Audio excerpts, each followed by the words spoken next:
Welcome, everyone. Thank you for joining us today. My name is Alexander. I'm a Cooper Union alum, and I'm also the curator of Cooper Union's LeBallin Center. And this event is presented to you by Type at Cooper and the Herb LeBallin Study Center at the Cooper Union. So welcome to the 7th edition of our annual Typographics Festival. Today is the session 8 of a total of 10 sessions. So next week there are 2 more sessions on Tuesday and on Thursday, so don't miss those. You can find all of the information on our website, which is 2021.typographics.com. There's also a calendar you can subscribe to. And before I introduce the host for today, we'd love to show you a few short animations made by our sponsors, especially for this event. Their generosity is what's allowing us to pull off this 5-week, 10-day marathon of typographics. So enjoy them.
And again, wanted to thank Cooper Union and our wonderful sponsors for making this world tour of typographics possible. Now, it's my pleasure to introduce our host and MC and the curator of today's program, Gen Ramírez. Han is a graphic designer and a typeface designer. He's also a calligrapher, sign painter, and teacher from Guadalajara, Mexico. He runs the Dual Type Studio with Zrinka Buljabasic, and the studio is who made the wonderful animations you watched at the beginning of the program and at the closing of each session. They also made the last year's animations. So if you watch the archive video recordings of last year's event, you'll see the amazing animations that they made. Gen's work has been recognized by the Latin American Typography Biennial in 2016 and 2018. He led the La Plastica Festival, a typography, calligraphy, and lettering conference in Guadalajara. He's a graduate of Type Media, the master's program in typeface design at the Royal Academy of Arts in The Hague, Netherlands. He is also a graduate of the Typography certificate program, both in New York and San Francisco. And teaches sign painting, calligraphy, and typeface design through workshops that he leads, and also in programs like Typography, your Cooper Union. We're super lucky to have Han teach here with us. I highly recommend you take a class with him, and when you can, now is a great time to sign up for something with him. Without further ado, I wanted to thank Han for curating today's program and for hosting our presentations today. So I'll turn it over to you now. Thank you, Han. Thank you, Sacha. Hello and good day, everyone. Thank you for inviting me to host this session of typographics. I'm really happy to get to be part of this session where amazing people from Latin America will take part. I think without further ado, I will introduce our next presenter. She is Giulia Fagundes. She is a graphic designer. She has won the Latin American Design Festival 2020 as Young Talent. She composed the Young Guns 18 Judges panel and others, such as the Brazil Design Awards 2020. Her main interest is to address political issues through her projects and reflections, aiming at more heterogeneous design, features that are expressed by her feats as director of the Designers Negros no Brasil, Black Designers in Brazil initiative, a partner from the design studio DAO, and through her personal projects. Welcome, Giulia. Hello, guys. Thank you so much, Jen, for inviting me. I'm super happy. Okay, so hi, everyone. I hope you're fine. First of all, I would like to say again that I'm super happy to be here. And thank everyone for coming. And thank you, Jen, for inviting me. I hope you enjoyed the event. Everybody is really amazing. Also, again, thank you. Okay, so let's start. I will introduce myself a little bit. I'm Giulia Fagundes. I'm 23 years old. I'm Brazilian independent graphic designer. Nowadays, I'm partner of the studio. I'm also one of the directors of an initiative called the Black Designers in Brazil, whose objective is to show Black Brazilian designers' work. Last year, I was named Young Talent by Latin American Design Awards. I was also a jury in some awards such as Young Guns. I also was named by a Brazilian magazine one of the 100 Black people who are changing the creative world for better. But it hasn't always been like this. I used to think that design wasn't for me. I remember I was conflicted because I was learning some theories in university. But when I got back home, I couldn't see any of those theories apply in my real life. I took this picture in front of my house. Actually, it was quite opposite. That was when I started questioning myself. Is design political? Or is it just about rewriting sites in Helvetica? A disclaimer about this point, I'm not criticizing the value of Helvetica and of this kind of visual language, even because there are many incredible projects using that. I'm just trying to say how is interesting considering the context in which project that we are doing. In Andorinha's case, for example, the supermarket near my home where I took this picture, their language has been communicating very well with their clients since ever. So I think that we need to stop thinking there is something better than the other, and we just understand that everything is about context. even because just like everything else, design is political. And today, nowadays, instead of reproduce something, I always try to amplify my voice to relevant themes in projects that I believe can make a difference in our society, most of the time using typography as an ally. But this process was not easy. It took some time for me to understand that I could try different things, to read the results that made sense to each one of my projects. Just like the identity and the lettering of the short film Skin Deep, I tried different possibilities using the type So Crafts by Massimo Studio until I got this result. Skin Deep is a short film that talks about the depth of psychological trauma that racism can cause. The narrative is told in frames painted in aquarella. And this project was even awarded this week with the Gold Lion at Cannes, and I still can't believe it. But okay, for the lettering, I wanted to bring the opposite sensation, the hardness of racism related to the idea of surface, expressed by where I cut the type. The counterpoint between the two languages resulted in this.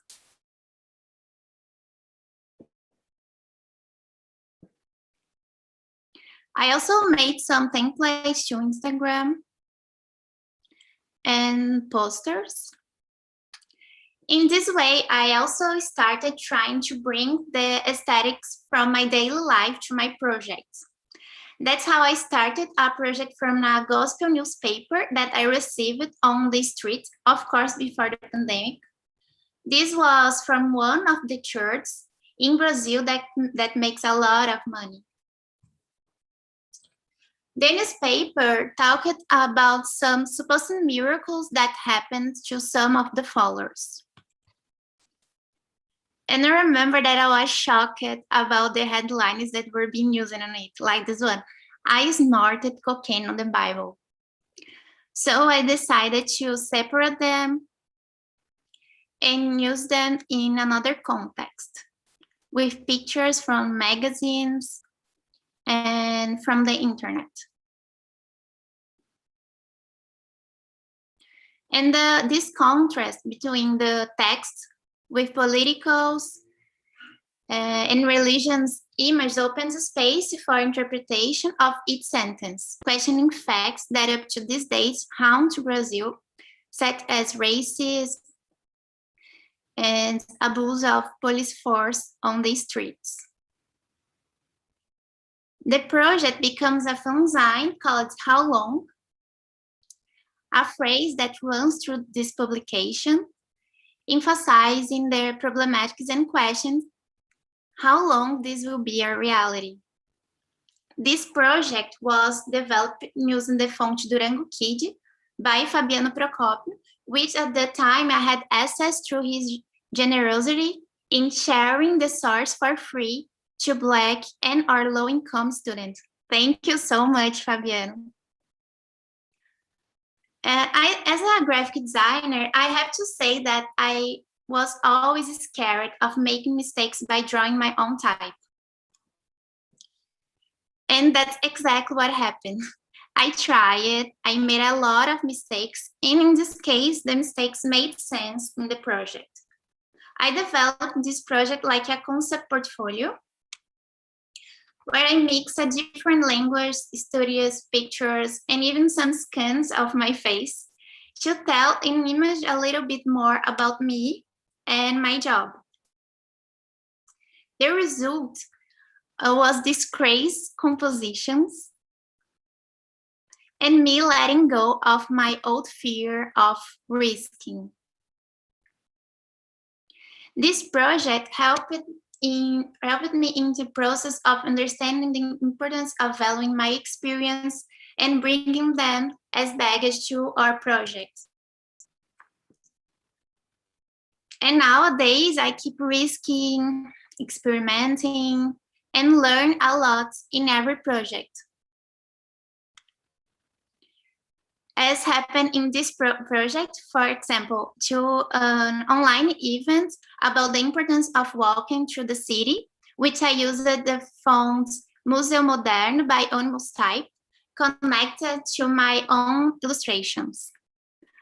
Or in this cover book, which I risked myself to use my own lettering to come to this manual result. Or in this other cover, we searched for a more robust font and we found Henderson Sands by Alejandro Poe to counterpoint the illustration from Nigerian visual artist Toyin Oji Odotula. Or in this lettering that I tried to bring a pop touch. Or in this other case, where I use Soulcraft and their variation related to the selected colors to transmit an ancestral sensation that the Brazilian writer Jamila Ribeiro needed for her book cover. And always without forgetting that when we let design be told by different experiences, we will have a more plural design, because then we will have more possibilities to solve the same problem. Thank you so much.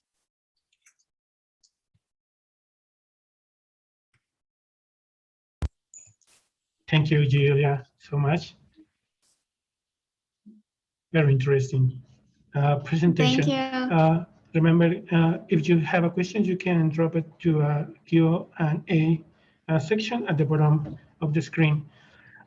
Giulia, this is really an important topic in Latin American education. I think in some way, graphic design hasn't been a topic that is reflecting the nature of our context or the nature of the Latin American context. We are taught graphic design or design in general under different parameters that sometimes they feel foreigner. What is your take in graphic design education in Latin America?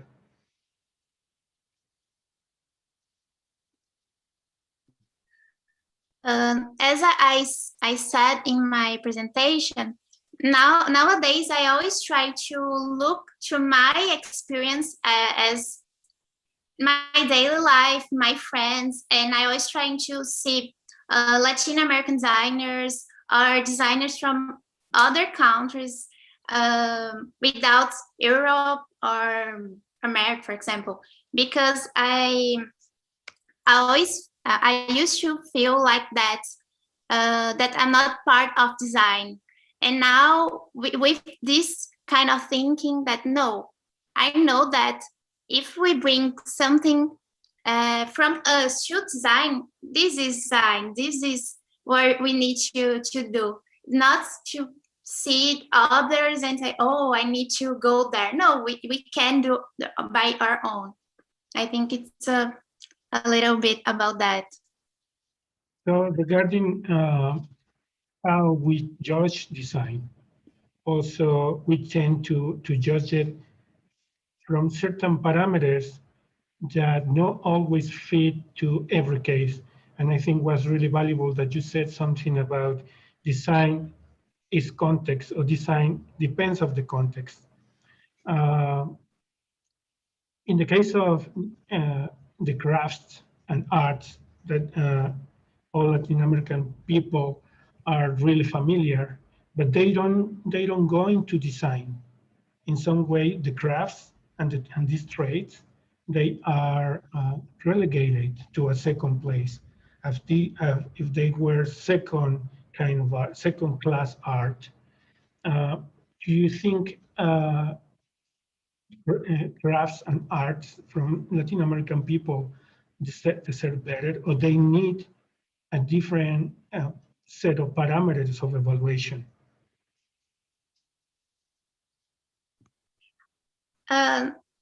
I think maybe we have to looking again for the word design and try to understand what design means.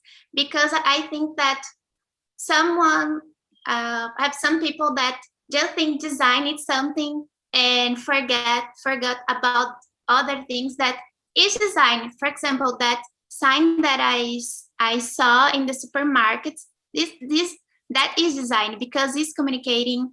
We can see the title, we can see the most important phrase, and after is the other, that is also design. I think this is the problem. And I think that exactly that we need to change our minds, because even we will always reproducing the same thing always. And person like me, for example, who is not from Europe, is from Brazil, we can't see us in design because the person who we are always seeing is very different to us. Yeah. Get it? I see that your work is trying to put your voice and the voice of Black people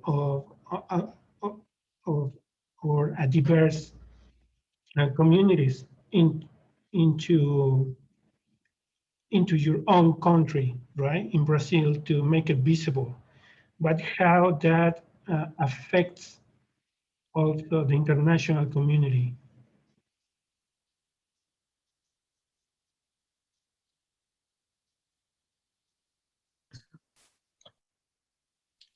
I think this kind of project, thinking about the Black people, it's very important to not just in Brazil, but every place. I think it's, for example, for me being here today, talking with you in English, trying to explore my English and to bring this these thoughts for people from other countries, very important because we have Black people in every word, and I think we need to change our mind about design and about that, understand that we Black people, we can bring our life experience to design, to our design, to our projects. I think it's about that. Yeah. Doesn't matter if I'm from Brazil or Africa or. Yeah, I think one word that you said that was very important is to be plural, a plural community in design. Thank you very much, Giulia. It was such an honor. Thank you again, Jen, for inviting me. Nice to meet you. Before our next presenter, we would like to share with you more typographic animations made by our sponsors for this year's conference. We will have Alicia Márquez present right after this.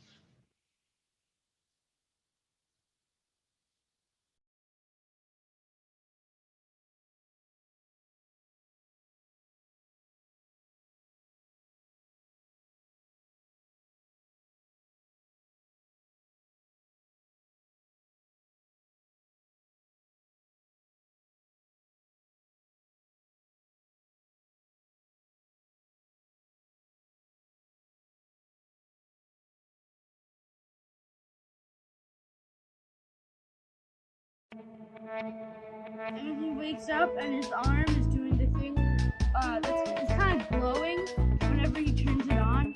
So I think he finally unlocked 100%.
Hello, everybody. We are back. Now I have the pleasure of introduce to you Alicia Márquez. She's a letter artist who uses calligraphy and letter carving as a tool to constantly search for expression. After graduating with a degree in graphic design from the University of Buenos Aires, where she also taught typography, she worked as an art director in Buenos Aires, Miami, and Chicago. She approaches lettering and stone carving from an expressive point of view, using light, reflections, shadows, and carving techniques in a non-traditional way. Alicia Márquez, welcome. Thank you, Jen. Thank you very much. Hola a todos. Hello, everybody. I'm going to share.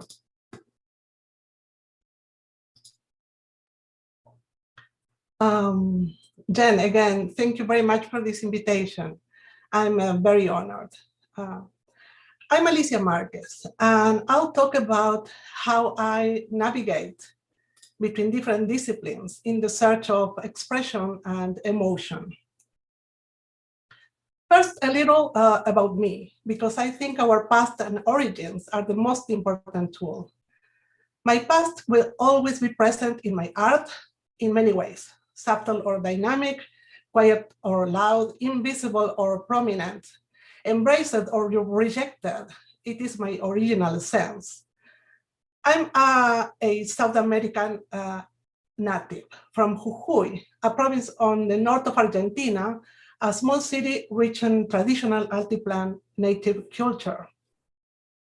I moved to Buenos Aires, the biggest city of Argentina, when I was 18 years old, to pursue higher education, a city full of urban life and strong European heritage, where I graduated as a graphic designer at the University of Buenos Aires. That was my first migration. I enjoyed the city for many years until I moved to Florida in the United States. I've been learning the language since and worked hard to fit in and adapt to the American culture.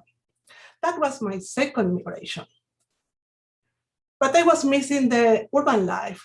So I found in Chicago the perfect place to live and continue with my career as a graphic designer and to explore calligraphy deeply and later letter carving.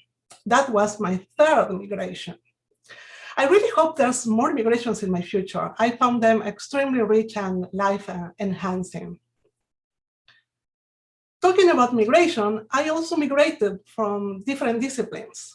Although I felt I had a strong foundation in typography given by my typography teacher, Rubén Fontana in Argentina, I had the urge to experience other sides of the letters world. I started attending as many calligraphic workshops as possible in the search of what could be my natural hand. As much as I tried to master any of the traditional hands like italics, capital Romans, or uncials, I always found more interesting the exploration exercises than the hands themselves. I do enjoy the journey more than the end result. I was lucky to be able to attend calligraphy workshops from amazing instructors. Let me share with you some of my practice exercises. I will start with John Stevens. I usually refer to this experience as the exercise of how to train your hand, eye, and brain before even thinking of letters. This shows the search of basic structures, combination between lines and shapes, and the evaluation of balance. Here shows the training of the hand to get used to the flat brush rotation, also composition, balance, and contrast. And here it's playing with rhythm, contrast, continuity, and texture. And finally, of course, building letters. As with the following samples, this is not the only thing I will learn with them, not even the principal point of their workshops, but the parts I enjoyed the most and helped me to develop my own thinking. Here's some exploration with Iwan Clayton and Monica Dengo. When I think of this experience, I kind of define it as a searching of the how expression can be developed with simple movements and deep observation. In this one, using a vertical line as a spine for position, I show the play with lines and shapes, looking for balance and searching for expression with different tools, such Madera, such balsa wood, branch sticks, old brushes, calligraphic tools, and anything we have handy. In this slide, we see some practice looking for the expression of the line using round movements from soft to hard, from slow to fast. After this experience, I searched for letters on those curves and created a text composition by hand. But at the end, I manipulated the lines in Illustrator with the whip tool, following the shape and feeling of a painted brush. The final piece is digital. And finally, Brody News to Wonder. I like to think of these exercises as the experimentation with your knowledge, how to free your knowledge.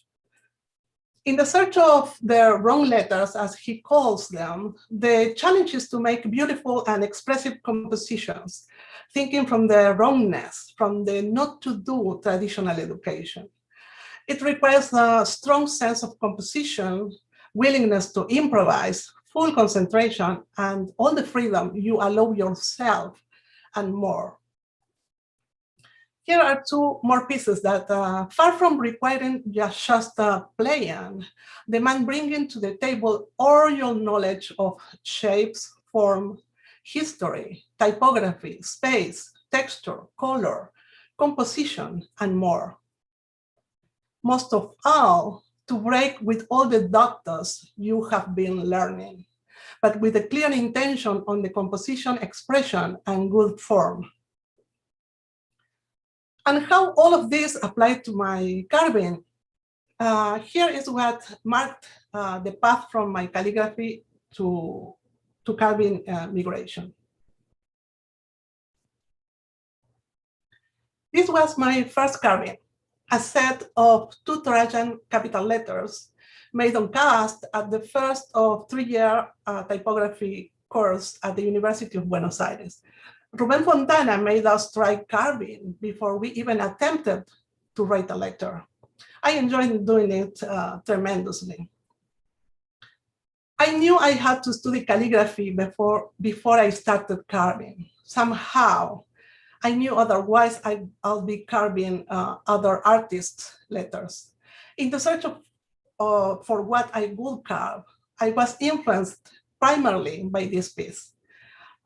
Script and Symbol is an unknown book among letter carvers and shows a gallery of amazing work, mostly German. I found on this particular piece the inspiration and the path I wanted to follow.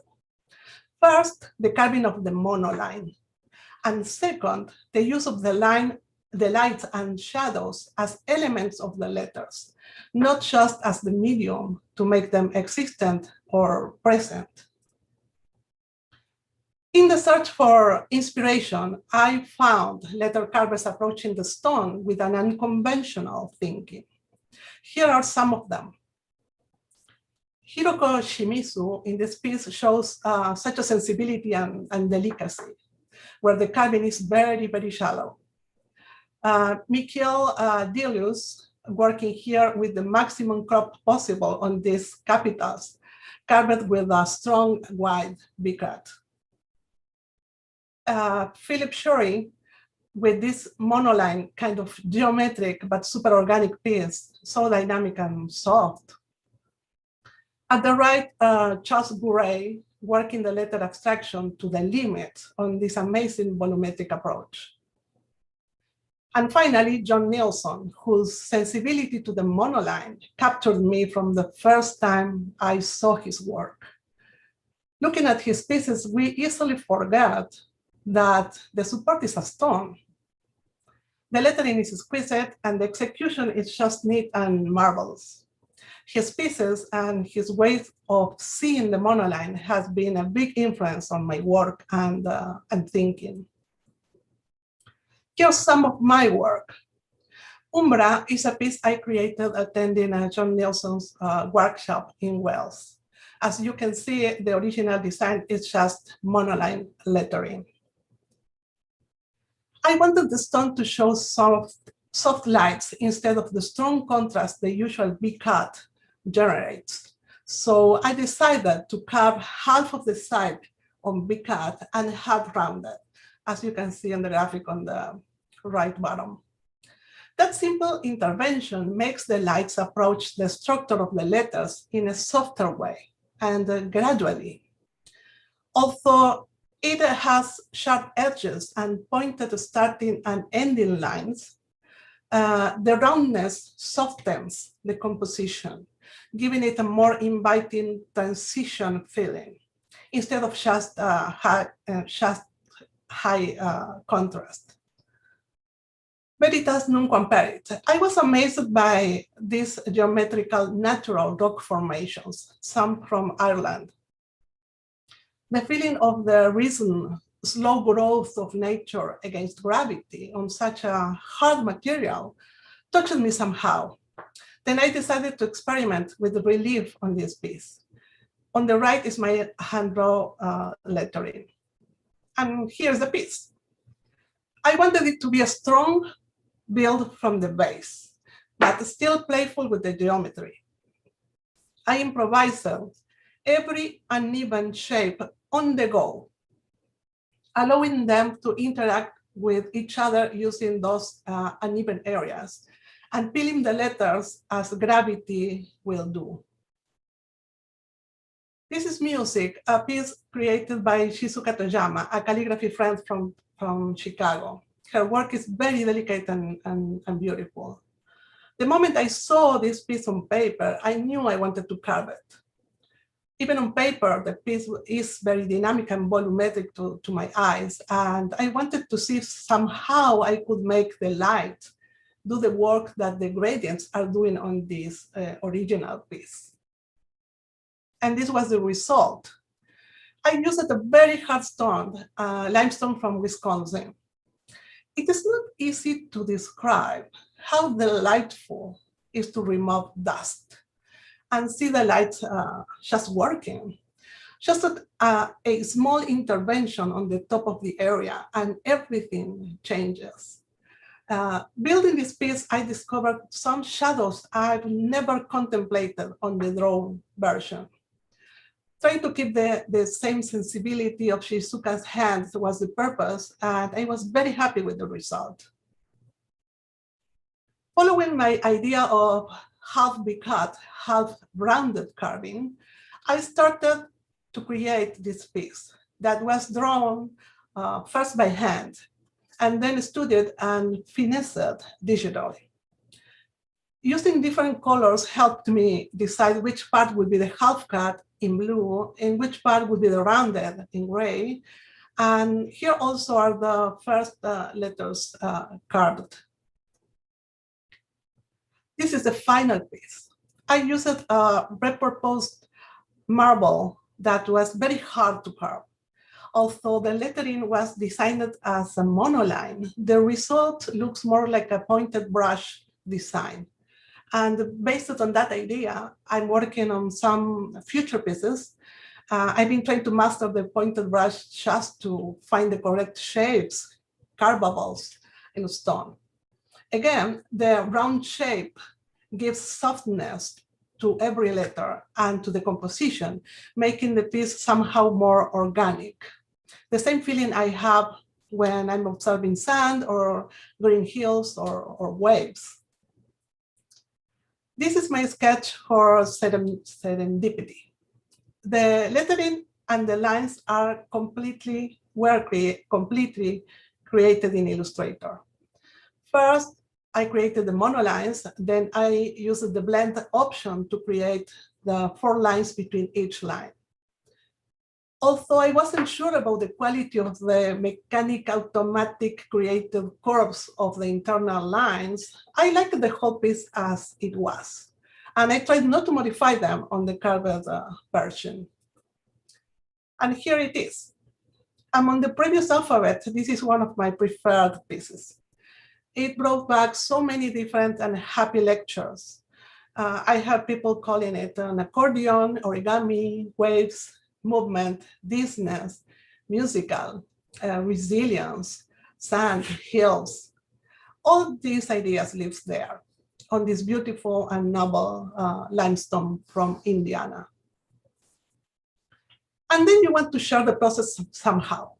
Social media allows us to share more of our work and process, all the dynamics of the lettering and the way you envisioned the volume. Motion graphics is a nice application to work on. I was lucky to attend a Type Cooper workshop, and with the help of amazing teachers, I created this series of 5 small animations.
I would like to finish focusing on 2 concepts.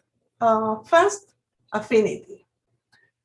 Someone said, you don't choose your friends, they choose you. That's something I work with every day, with every tool and every support I use. Brush, pencil, nib, chisel, scissors, ink, water, mallet, Bezier, mouse, software, you name it. If it's not your friend, you are lost. And I'm using the word friend because even if you are proficient with any tool, medium or application, if you don't establish a friendly use of it, a comfortable exchange, it will be reflected in your final work. Especially in stone, if you don't get the chance to have the stone talk to you somehow, you will never know all the secrets of a 500 million year old material. Sounds silly, but I really want to hear what it wants to say, don't you? And the second concept is movement. I mentioned migration was essential for my journey, and movement is the nature of migration.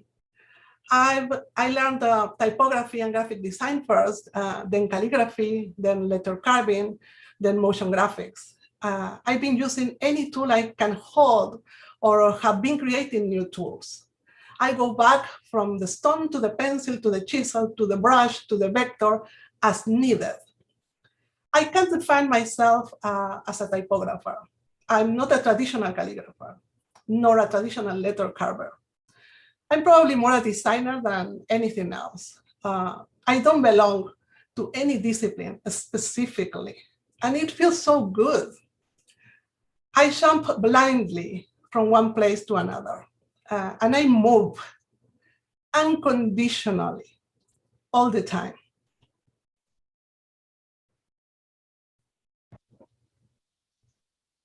Thank you, Alicia, very much. That was a beautiful presentation. Oh my God. Thank you. So it's such inspiring work.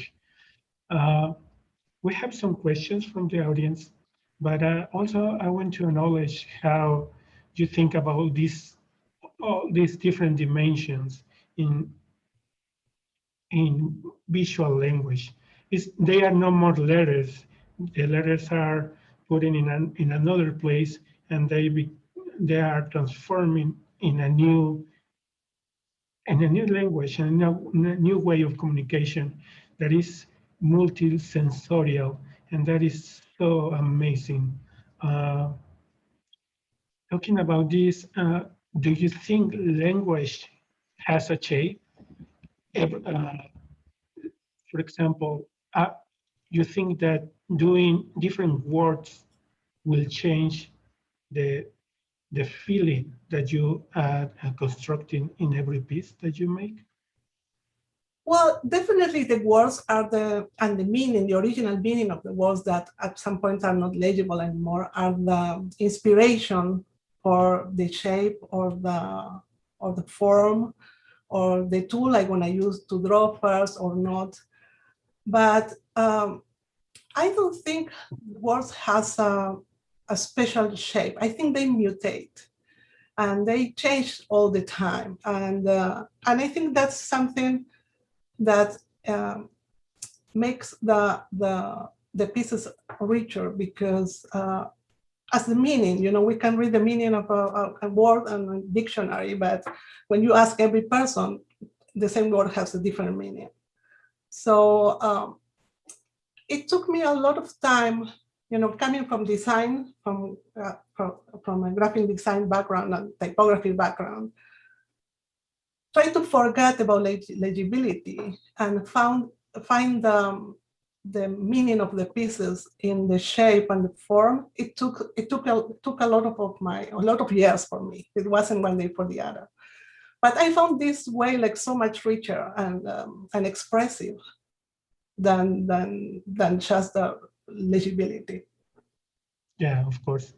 But I think that one element that is really important in your work is the handcraft.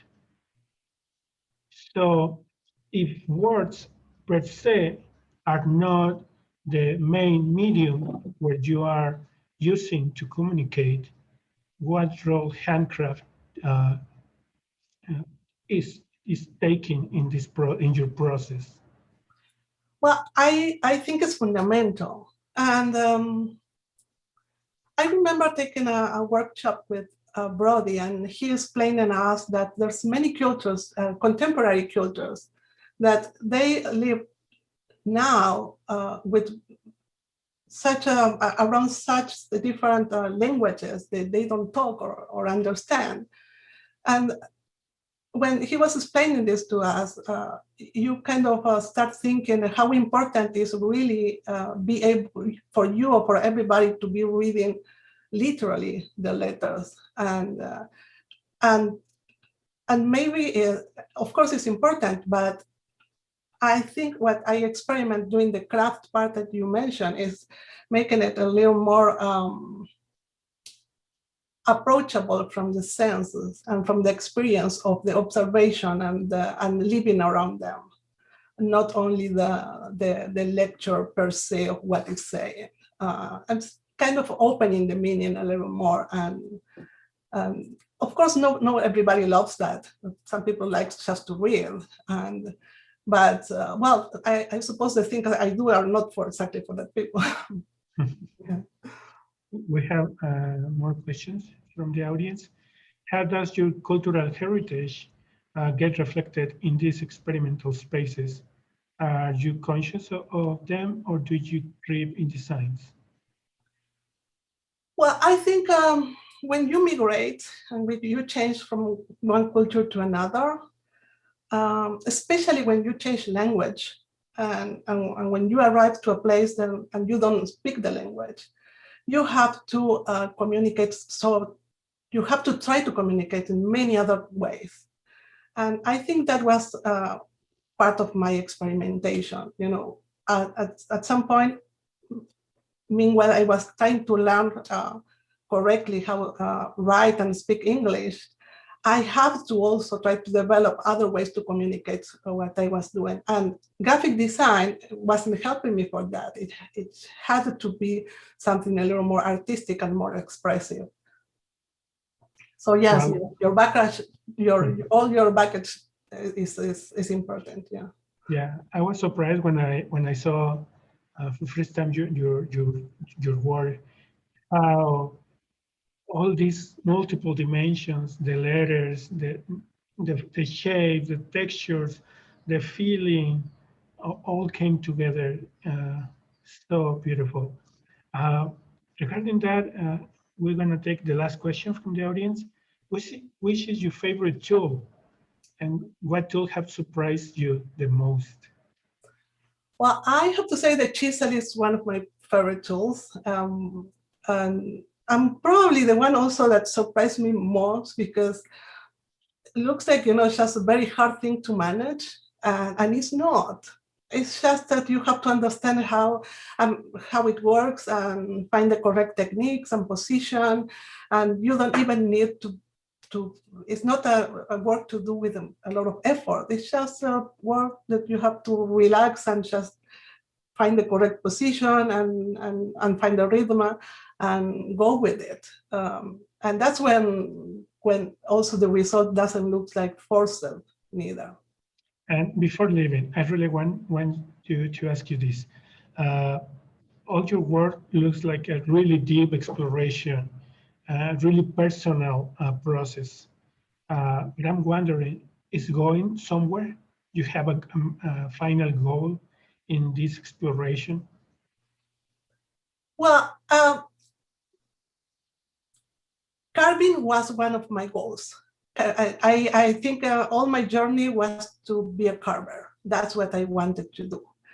Now I know what I want to follow in doing in carving, but I don't have exactly an end point on my perspective at all. I like to be surprised, for whatever I can learn next, and just adding that to the things I'm developing. Definitely, I have preferences. I like the monoline in calligraphy, and I like it in letter carving now, and that's something I will follow in developing and trying to work on. But other than that, not really. No. The exploration is the goal. Absolutely, and it's a place where you're more happy, and I enjoy the most, for sure. Thank you very much, Alicia. Thank you very much. Right now, we would like to show you more animations from our sponsors, all made for this year's conference. We will have Alfredo Enciso from PUPILA presenting right after this.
Get a font in your inbox every single month.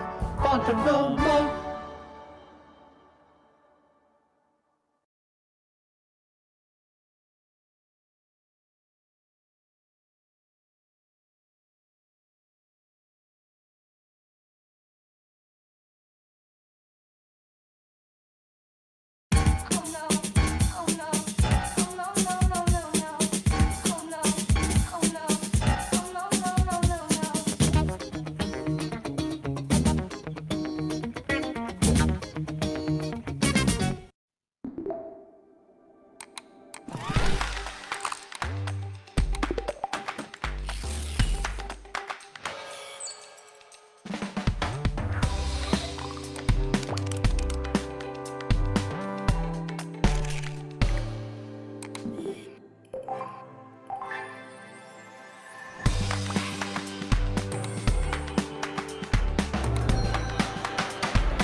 So we are back.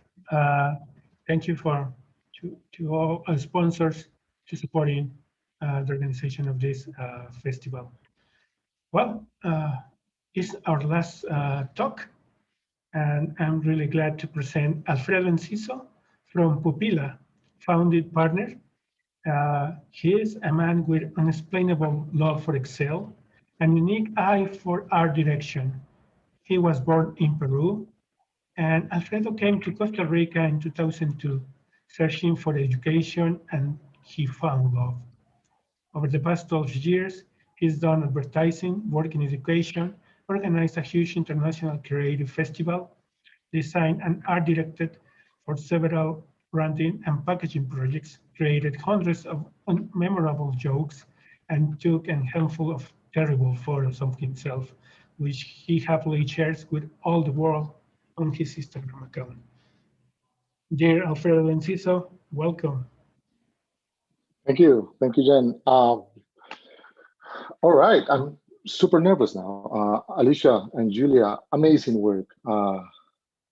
So yeah, I feel like almost like I'm cheating here because I'm not even going to show my work. I'm going to show someone else's work. And let me just reshare here because I want to optimize and share some. Perfect. All right. Jen and everyone, again, thank you for the invitation. As you said, I live in Costa Rica. I'm actually from Peru, but I have this little studio here called PUPILA, which I'm going to introduce you briefly over this video.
Okay, so as I said, I come from Peru, but I live in Costa Rica, and I have this. I live in San Jose, which is the capital city of Costa Rica. Right now, about 2.2 million people, and it's a beautiful city that I want to introduce because this story happens here. Because San Jose, as many other cities around the world, has his, he's beautiful and he's not so beautiful. He's rich and he's poor, and all kinds of surprises you can find there if you just look closely. It's San Jose is located in a valley that is surrounded by beautiful mountains. This is actually some photos from downtown San Jose, which actually before the pandemic. It's had some really nice work in urban art flourishing recently, and hopefully comes back soon. It has a really terrible logo. I don't know who did it. I think nobody knows who did it. But it has a really shitty logo for a nice city. It has amazing sunsets, and San Jose. Let's say groups about 90% of the cultural offer that Costa Rica has. So, museums, galleries, concerts and bars and restaurants. I mean, there's bars and restaurants everywhere, but most of the culture is located in San Jose. So it's a pretty nice city to visit if you ever come to Costa Rica, and then probably just go to the beach. But if you look closer, you'll start finding these amazing, let's say, manifestations of vernacular design. So pretty much talking about sign painting in this case, and you can find stuff like from pretty much everything everywhere. My favorite here is this Barber King logo, which I totally love. And you can find stuff for a bar with a female parrot dancing on it, or this urban street food thing which said Rica, I think Rica's empanadas, that's what it said. Or this banana chocolate thing which may or may not look good, or this Daddy Yankee sign for a barbershop. You can also find this different styles and different artworks for different places. Especially like this pork, which definitely has no idea what's coming to him, or these, let's call it male chicken. I just think I know the word rooster is not really hard to not really easy to pronounce, and saying strong cock doesn't sound that good. Or this handmade poster for a beverage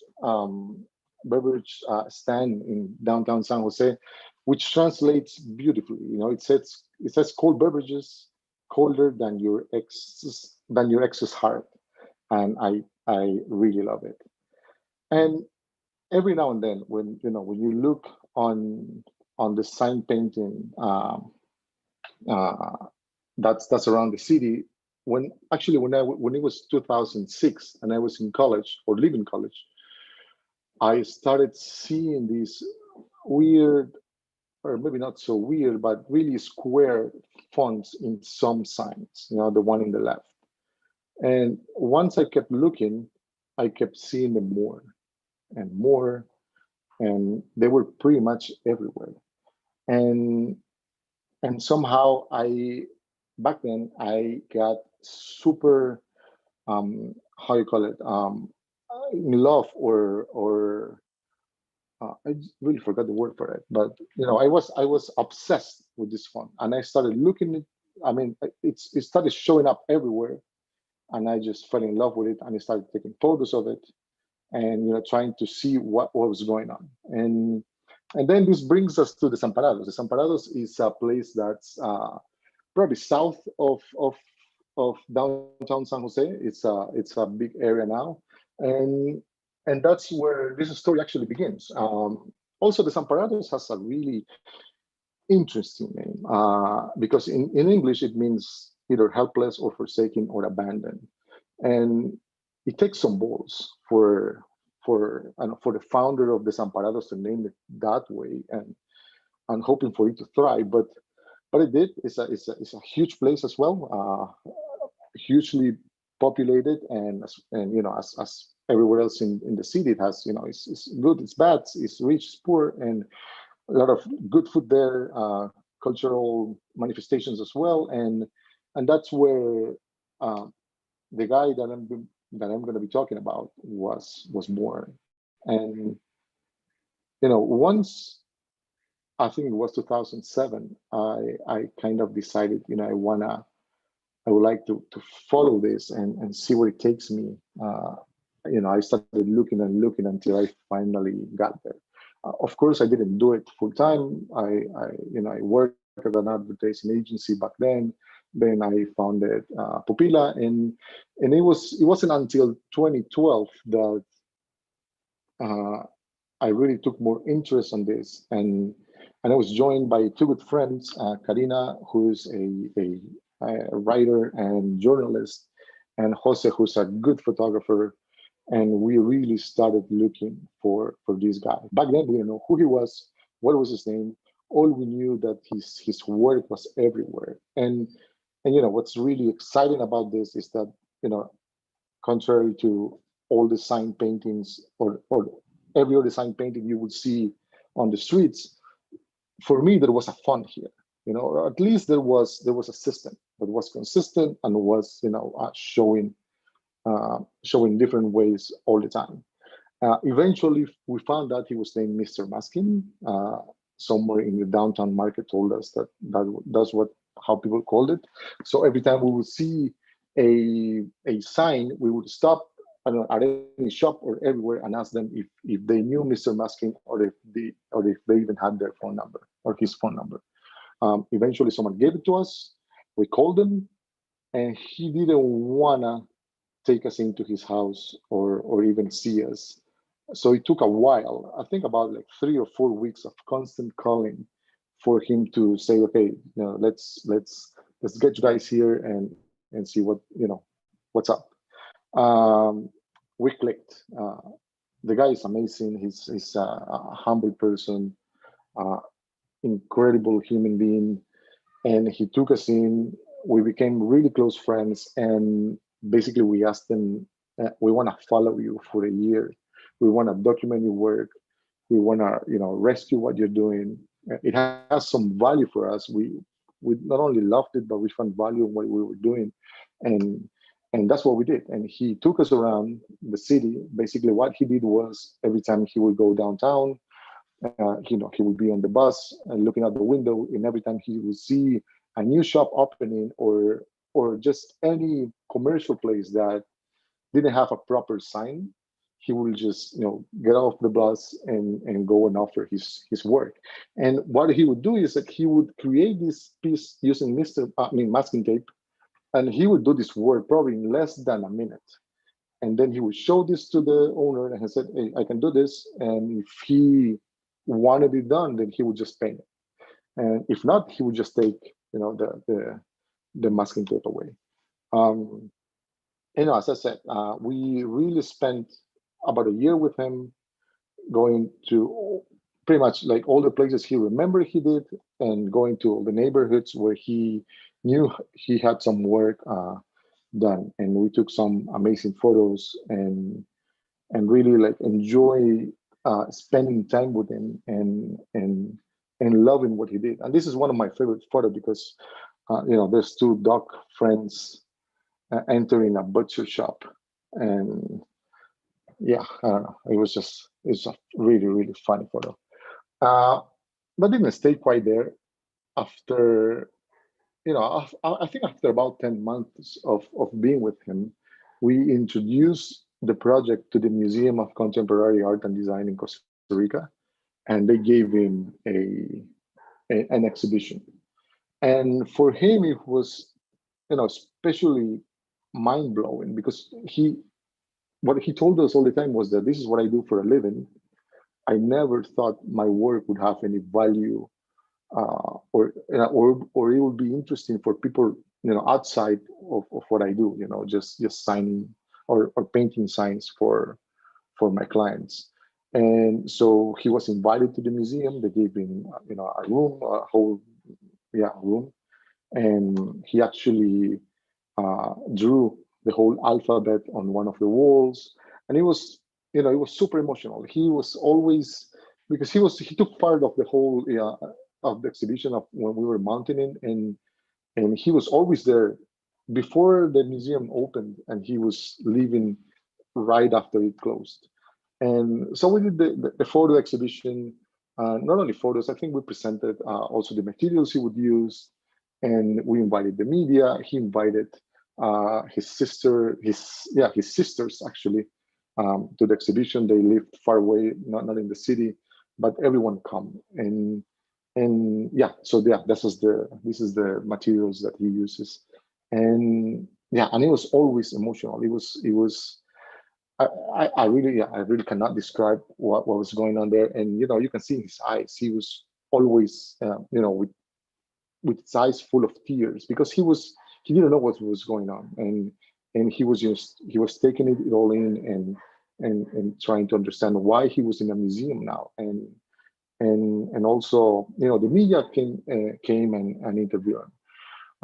All this work that we did for a year ended up becoming a book, and this book was also nicely done. He did the cover. We screen printed it on regular gray cardboard to give it this this natural, I don't know, let's say this honest vibe to it. Yeah, so we did this book. We made 1,000 copies of them, and we presented the book at the International Design Festival that we were doing back then. We used to do a huge international creative festival that brought in about, I think it's between 15 to 20 speakers each year, and it was like a 3,000 people event with 50 side events all over the city.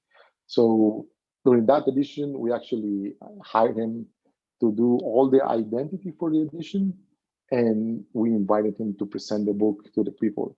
And it was also another one of these moments of full of emotion, because he couldn't speak.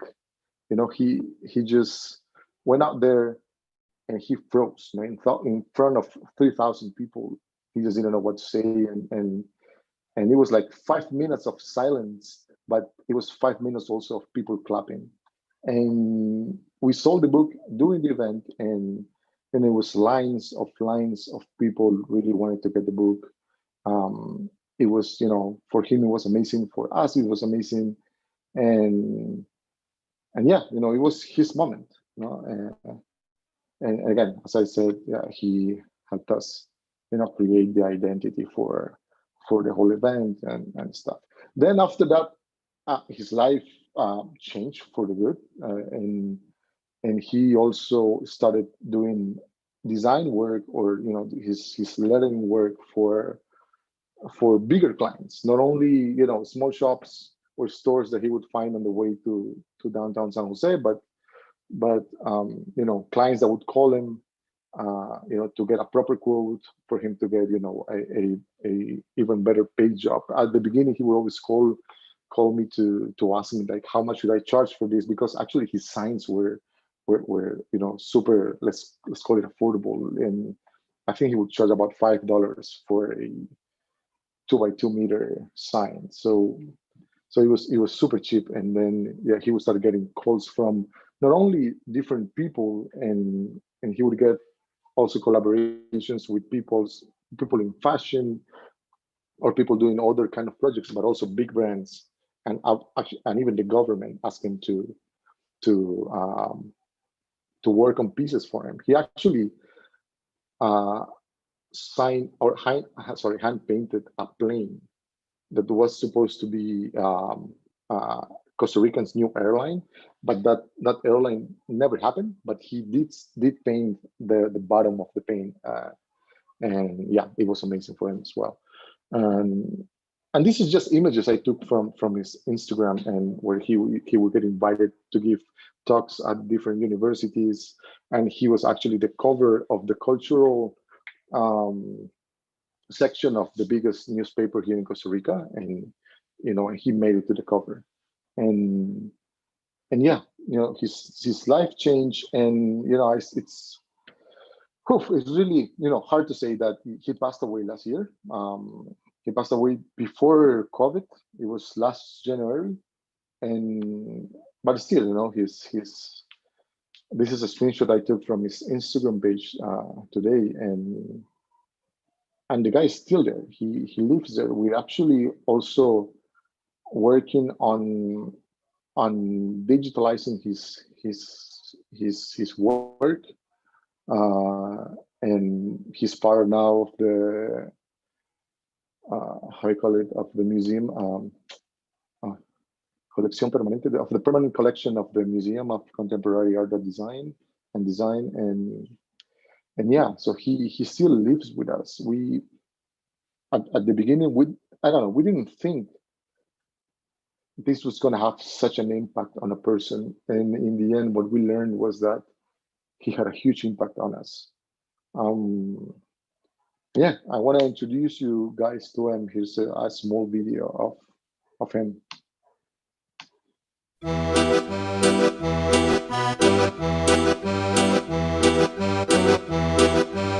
Buenas, me llamo Luis Gerardo Picado, nací el 27 de diciembre de 1949, soy del signo Capricornio, mi profesión es rotulista.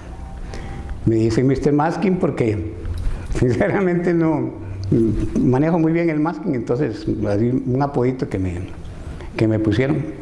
La rotulación nadie me enseñó, yo la aprendí porque me gustaba y me gustaba innovar. Entonces, observando así a otros rotulistas de que eran diferentes al estilo, y yo me fui diciendo, no, aquí hay que hacer un invento, saber usar el masking, saber trabajar de noche a cualquier hora, porque yo trabajaba de madrugadas, trabajaba en la oscuridad, en cualquier superficie, lata, metal, vidrio, cemento, tela. Hasta una vez me pusieron unos guardas para que les rotulara en la espalda la palabra seguridad. La técnica que uso yo, la ventaja es que un rótulo que puede hacer cualquier otra persona en, digamos, 12 horas, yo lo hago en 1 hora. Entonces bastante tiempo me gano por la técnica que uso yo. Pero sí, yo salgo en la mañana de mi casa, a 9 de la mañana. Si voy llamado por un cliente, pues yo llego del cliente. Pero si no, entonces yo salgo a buscar mi trabajito y yo voy viendo negocio. De viaje, cuando voy para mi casa en el bus, voy viendo a ver si hay un negocio nuevo que lo abrieron, voy y lo ofrezco. Y gracias a Dios, pues siempre que lo ofrezco, a la gente le gusta y me dicen, sí, hágamelo, claro, me gusta, me interesa. Y porque es barato, porque yo trabajo barato. Pero más que todo, a mí la satisfacción mía es hacer el arte, trabajarlo, ver que la gente se entusiasma, porque yo estaba en San José haciendo un trabajo y cuando voy viendo ese montón de gente detrás mía, viendo a ver quién es, qué es lo que están haciendo, y se quedan asustados y pasan los taxistas y me hacen así y así, y que siga porque les gusta y se entusiasman. Entonces es una satisfacción mía ver la gente emocionada viendo un trabajo que estoy haciendo yo.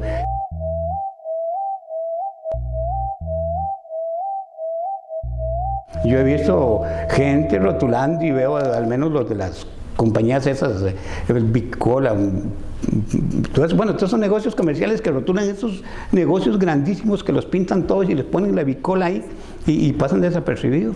La gente no le llama la atención, es tan común eso. Ellos están haciendo eso con montones de tarrones de pintura y nadie les pone atención. Y yo saco 4 tarritos de pintura, con solo la botellita, ellos les dicen, ¿pero qué es eso? ¿Qué hacen esa botella? A veces me preguntan que si es un fresco, digo, no, y un día me equivoqué, un día me tomé un poco creyendo que era un fresco que me estaba tomando. Porque como los uso en botellitas, me tomé un poco, tenía pintura naranja, estaba trabajando con pintura naranja y me invitan a una fanta de naranja y le puse así a la par de la pintura y me voy metiendo el bocanazo. Uy, viera que ya ese día fue triste porque como yo pesco ya ni me quiero acordar. Pero la técnica es el masking, más que todo el masking es el que me da las dimensiones, me da los tamaños, me da las distancias. El masking es lo esencial para mi trabajo, porque yo puedo dar una cuchilla y un rollito de masking y yo hago trabajo en cualquier lado del mundo. A mí me han dicho, usted no se muere de hambre en ningún país del mundo. Pues usted con su trabajo trabaja lo que sea en cualquier lado del mundo.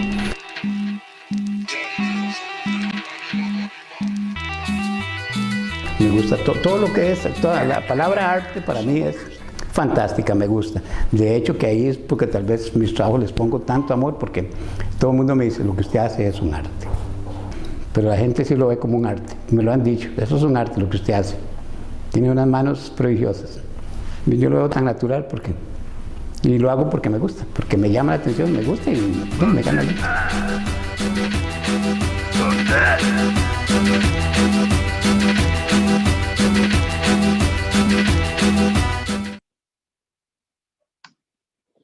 Thank you. Thank you very much, Alfredo. Oh my God, what's so beautiful, but also it's so sad that he passed away. I think was a great homage to his work, Alfredo. Thank you very much for sharing that with us. We have some comments and questions from the audience. Okay. Sometimes we dismiss the value of vernacular signs, and we dismiss it because sometimes these vernacular signs is related to the poor areas, or sometimes we think that they are from the uneducated areas. But what value you saw in his work? What I think I was pretty amazed by the fact that there was, or I felt there was a font there. You know, there was a system. So when I, you know, I always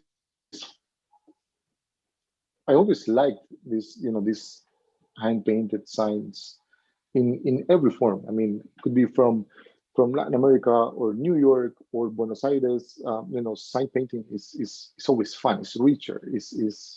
And you can find stuff from being surprisingly amazing or you know, amazing work to really funny stuff. And so I was always attracted to that. But once I found it was, or I felt it was a typography again, that's when I got obsessed with it and fell in love with it and started looking for it. And then I got other people excited as well. So that's good. Do you think there is a connection between his vernacular style or his style and his letters and his trait to the community? Do you think there is a relationship there that one is nurturing the other? I mean, definitely. And also it was exciting when the rest of the city started noticing that. And again, if you go to his Instagram account and you see the third photo, or I don't remember if it's the third or sixth one, you will see actually an ad for a huge government event that happened before the pandemic, and they hired him because people started noticing the value that he provided to the city. He gave the city an identity somehow. So again, people from big ad agencies and big brands started hiring him to do the work because, you know, it was I don't know, I'm glad to see they found the same value that we found on it. And yeah, so yeah, Costa Rica had a fun. That's the way we like to say it. And what did you learn of that experience with him? Let's say before, even though it started out as a curiosity, once we noticed the impact it had on him,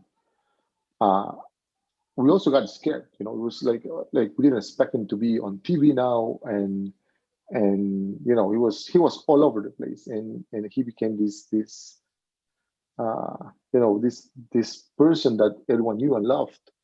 And again, I'm glad that you know, really helped him. So I don't know, the learnings that we get from this is that once, like, if we like something and or love something, go after it. And you know, because many times it started off in 2006, then we picked it up again in 2012, and then it wasn't up until 2015 that we launched it. But it's a good thing that I didn't leave it there. You know, it was always there. It was always coming back, and once we decided let's go and find out what's there, that's how everything changed. I don't know if my answer is making sense, but yes, yeah. I think even though Mr. Maskin he was a phenomenon happening in Costa Rica, I think this phenomenon or these stories, we can hear a lot of stories, really really similar stories in the rest of Latin America and probably in the rest of the world. But what do you think is needed to make this jump, to do this jump from this traditional vernacular trait to be in a museum?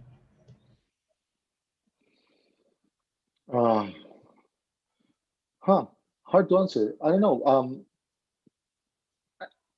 I think there are people, you know, really trying to push this forward in many countries. And actually, I was surprised when, I think it was during that edition of the festival, that a girl from Pernambuco, Brazil came to the event, and he had this really big project.